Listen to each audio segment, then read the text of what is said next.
Department of Codes and Regulations, and we process and issue license and permits. Our primary is alcoholic beverage control. We're also responsible for ground transportation services throughout Metro, charitable organizations, vending, street vendors basically, and mobile food trucks. We have the door-to-door solicitors that we also issue permits to. We know that during Derby, it's an economic boom for our city. So all the people that are into vending, they rush into our office, that temporary vending permit. They all have these different ideas, and then when they start the paperwork, start the process, and we start to check into everything, they all want the same location.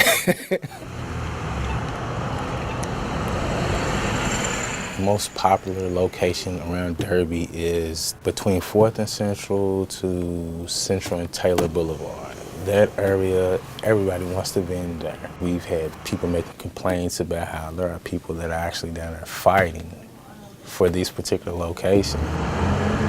It's the number of events.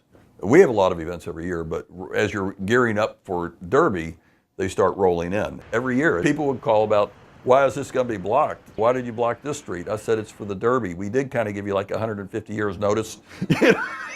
Same Saturday every year.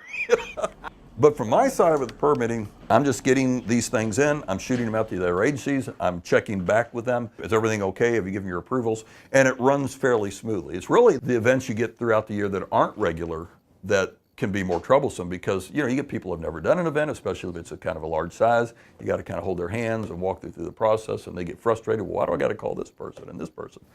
And I said, because you do. We've had some very interesting complaints into our office as far as ground transportation services. It was a guy that called our office, and he wanted to complain on a cab driver. And the complaint was the cab driver had a goat in his trunk. So that was one that was like, okay, what do we do? What can we do about this? For 6 years, I'd play in the traffic for Thunder and Derby and Oaks and the parade and a lot of these large events.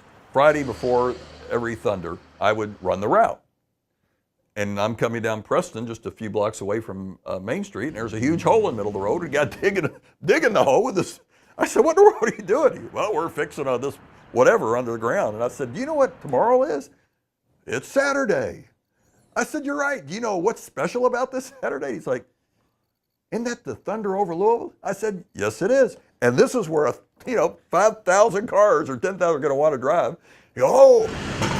The craziest request, we also issued ABC license. There was a guy that came in our office. He wanted to apply for a door-to-door sales, peddler's license basically, and his product was moonshine. He wanted to go door-to-door selling moonshine. Like that's illegal, so we can't issue that permit.